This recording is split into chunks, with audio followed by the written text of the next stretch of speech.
The graduation rates here at Lawrence High School reflect the achievement gap.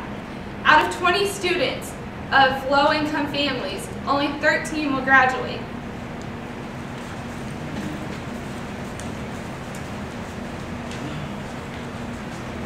This leaves 7 students to drop out. What is your definition of the achievement gap? Well, there are several achievement gaps. There's the achievement gap of graduation, there's the achievement gap between test scores, there are achievement gaps of grades. But I think the one that seems to be of most interest with our school district and across the nation is with graduation rate. So the difference between minority students graduating from high school in the regular time of 4 years versus non-minority students graduating the same rate. Do you feel that the achievement gap is being closed? I think first it took a realization that there was a gap, and that's a big step, and we've realized that here in Lawrence. And I do think that we have made some efforts to begin to close it. I don't think we're moving as fast as we want, but I think there is progress. Is there a plan, and if so, what is the plan? I think there are several plans. We have tried to encourage more of our minority students to take advanced courses and to provide them the supports needed to complete those courses effectively with the AVID program.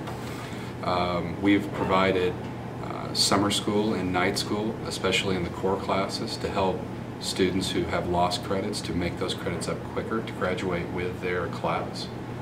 And then also, again, I think it's about awareness and realization, and I think our teachers are working individually in their classrooms to make those changes too. Are students' educational needs being met? I think they are. I think they are. You know, it's a difficult task to meet the need of every student. Too often we have to think globally about everybody, and it's easier to think in broad sweeps and everything. But I think on a day-to-day basis here at Lawrence High, teachers are interested in individuals, and I think teachers do go out of their way to meet the needs and interests of our students, and I think our students do their share of meeting us halfway in terms of helping us understand what those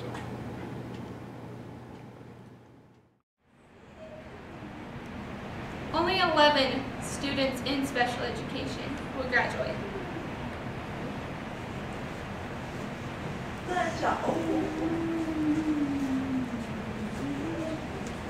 This leaves 9 to drop out.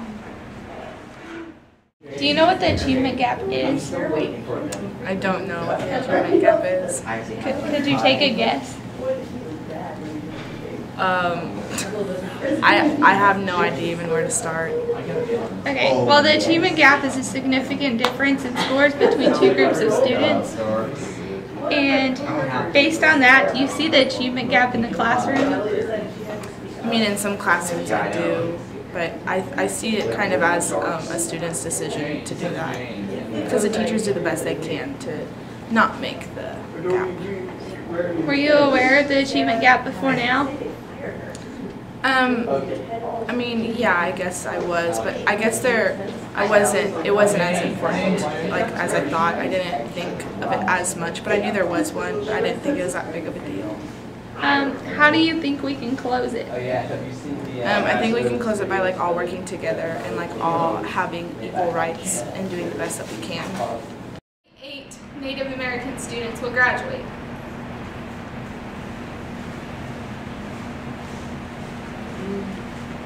This leaves 12 to drop out. It'd be easier if you just didn't look at the camera. Okay. Okay.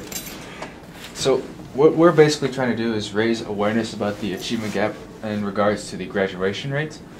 Yeah. And we were just wondering, like, what is your definition of that?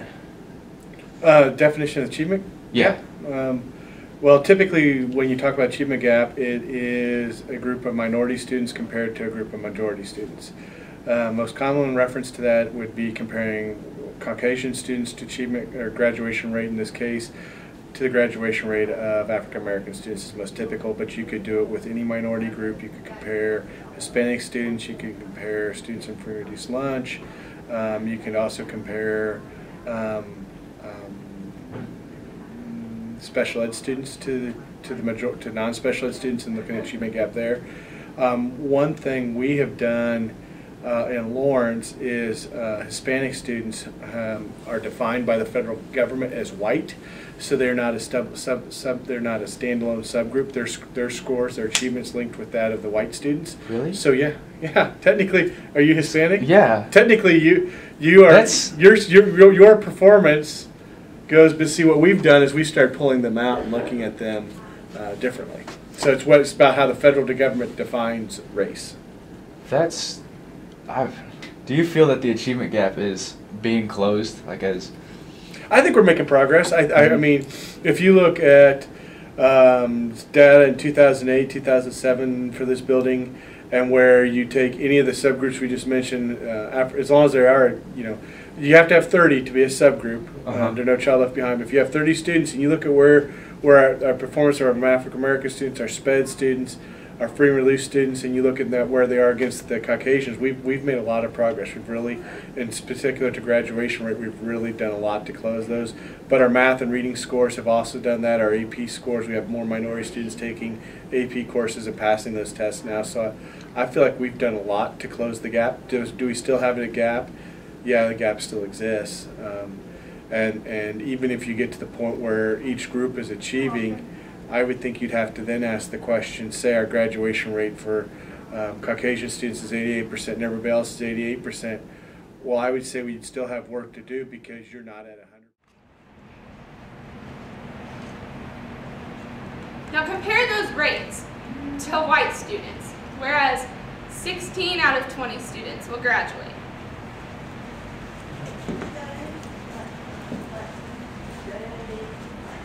This leaves 4 students to drop out.